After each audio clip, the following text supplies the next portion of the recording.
नमस्कार विद्यार्थी मित्रों, मैं उमेश कुमार यादव नालंदा विद्यालय से कक्षा 7 के लिए विषय हिंदी की पाठ पुस्तक अरहुल हिंदी पाठमाला चैप्टर नंबर या पाठ नंबर 7 जिसमें आपका है नारी का सम्मान नामक पाठ का वीडियो लेकर के आए हैं। हम नारी का सम्मान नामक पाठ का वीडियो लेकर के आए हैं, जिसकी लेखिका कवित्री हैं श्री वंदना चड्ढा। कवित्री कौन है? श्री वंदना चड्ढा। इनके बारे में थोड़ा से हम लोग पहले जान लेंगे। इसके बाद हम लोग जानेंगे कि नारी का सम्मान क्या है, उसकी भूमिका जानेंगे, फिर शब्दार्थ जानेंगे और फिर इस कविता की एक एक पंक्ति को हम लोग पढ़ेंगे। पढ़ने के बाद एक एक पंक्ति का अर्थ को हम लोग समझेंगे। तो उससे पहले जो कवित्री हैं, जो लेखिका हैं, नारी का सम्मान के बारे में जो यह कविता लिखी है, उनके बारे में थोड़ा सा हम लोग परिचय उनका जान लेते हैं। इस कविता की रचयिता या कवित्री श्रीमती वंदना चड्ढा हैं। वंदना जी ने नारी के प्रति अत्यंत आदर का भाव रखती हैं। उन्होंने अपने जीवन का अधिकांश समय, वंदना चड्ढा जी ने अपने जीवन का अधिकांश समय अध्यापन, लेखन तथा संपादन कार्य में लगाया। उन्होंने अपने जीवन का संपूर्ण समय अध्यापन में, लेखन में और संपादन कार्य में लगाया। अलग अलग विषयों पर इनके द्वारा रचित कविताओं का संग्रह है। कवितांजलि वंदना जी द्वारा लिखित तथा संपादित पुस्तक है, जो कि विद्यालयों में विद्यार्थियों द्वारा पढ़ी जा रही। अनेक गैर सरकारी संस्थाओं में इनके द्वारा लिखी हुई पुस्तकें या कविताएं पढ़ी जा रही हैं, जो है गोज है, मुस्कान है। इसमें इन्होंने विशेष रुचि ली है। इनका योगदान रहा है कि इनकी संभावना के प्रदर्शन किए गए हैं। वंदना जी के पुस्तकों के लेखन तथा संपादन कार्य में रत रही है। लगातार वंदना जी ने अपने पुस्तकों को लिखने में और उनको संपादित करने में इन्होंने अपने सारे जीवन को क्या किया है? लगा दिया है।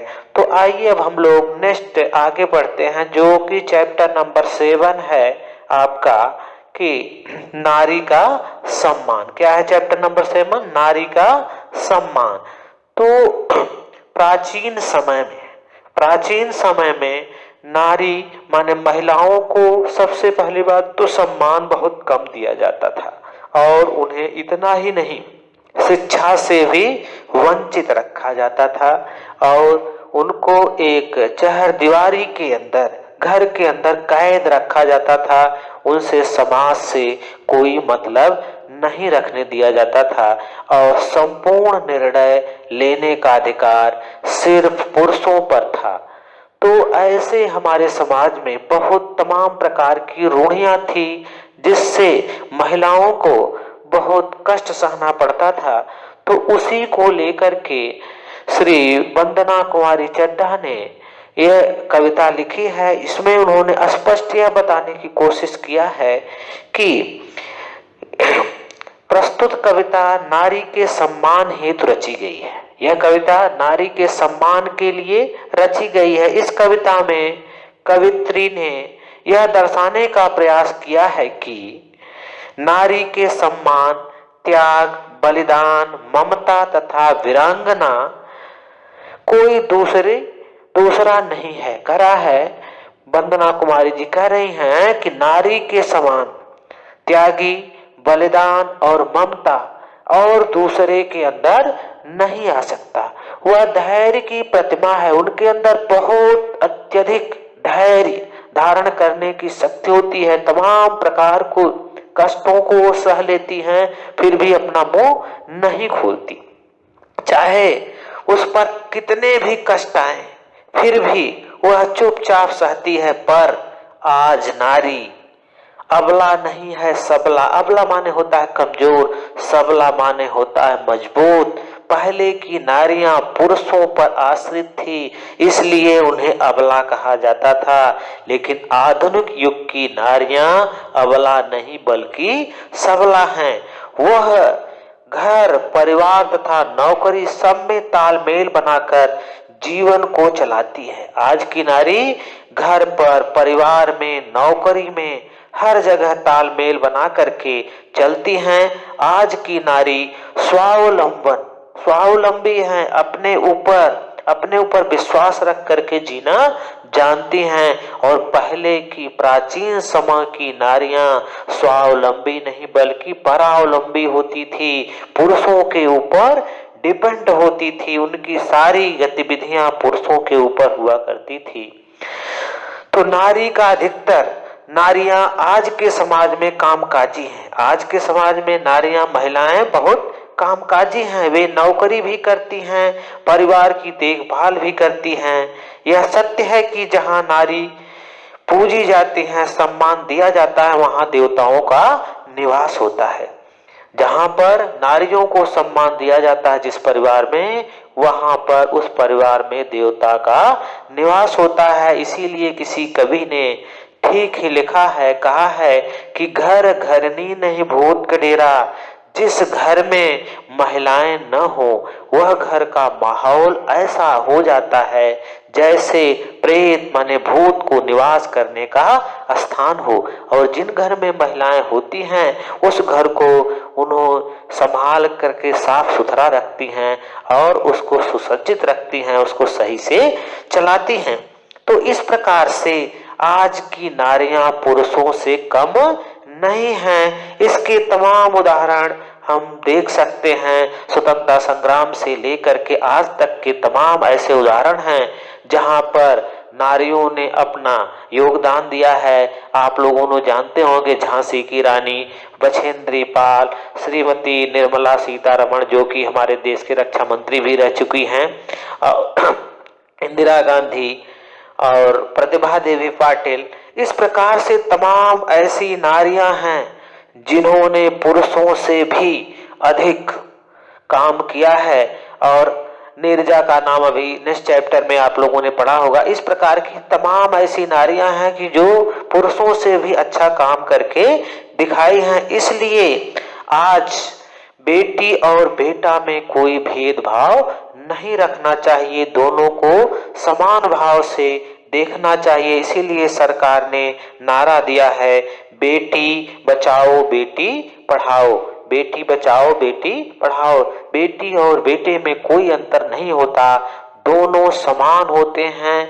बस आपकी सोच के ऊपर वो डिपेंड करता है। जो सुविधाएं, जो फैसिलिटी, जो शिक्षा बेटे को दे रहे हो वही शिक्षा, वही फैसिलिटी बेटियों को भी दो, तो हमारे देश का विकास बहुत जल्द हो जाएगा। हमारा देश विकास के चरम उत्कर्ष पे पहुंचने के लिए महिला और पुरुष दोनों का सहयोग की जरूरत है हमारे देश के लिए। इसलिए बेटी और बेटे में कोई भेद नहीं करना चाहिए। इसी को लेकर के श्रीमती वंदना चड्ढा ने नारी के सम्मान की बात करते हुए इस कविता को लिखा है। तो इस कविता को स्टार्ट करने से पहले हम लोग इस कविता के कुछ शब्दार्थ देखेंगे। इसके बाद इस कविता को किस प्रकार से गेय है, गाया जाता है, इसके बाद एक एक लाइन के अर्थ को देखेंगे। तो देखिए, दृष्टांत शब्द दिया गया है। क्या दिया है? दृष्टांत। दृष्टांत मीन्स होता है उदाहरण, एग्जाम्पल। दृष्टांत माने उदाहरण या एग्जाम्पल। फिर है दूसरा प्रताड़ित। प्रताड़ित मीन्स होता है सताया हुआ, जिसे कष्ट दिया जा रहा है उसे कहते हैं यह व्यक्ति को प्रताड़ित किया जा रहा है, कष्ट दिया जा रहा है। समन्वय माने मिला हुआ, समन्वय माने मिला हुआ, किसी चीज का बैलेंस जब बने उसे कहते हैं समन्वय हो गया है, यहाँ पर दोनों मिलजुल करके चल रहे हैं। पीड़ित माने दुखी। सृष्टि, सृष्टि देख रहे हैं, सृष्टि शब्द, सृष्टि माने होता है संसार, सृष्टि माने संसार। बोझा माने होता है भार। क्या होता है? बोझा मीन्स होता है भार। अपमान माने अनादर।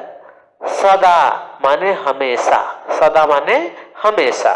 स्वावलंबी, आत्मनिर्भर। स्वावलंबी माने क्या होगा? आत्मनिर्भर। फिर है चरमोत्कर्ष, प्रगति की अंतिम सीमा। चरमोत्कर्ष माने विकास की अंतिम सीमा के लिए शब्द यूज किया गया, चरमोत्कर्ष। तो देखिए यहाँ पे दिया गया है दृष्टांत। दृष्टांत शब्द का मीनिंग क्या है? उदाहरण। प्रताड़ित, सताया हुआ। समन्वय, मिला हुआ। पीड़ित, दुखी। सृष्ट, संसार। बोझा माने भार। अपमान माने अनादर।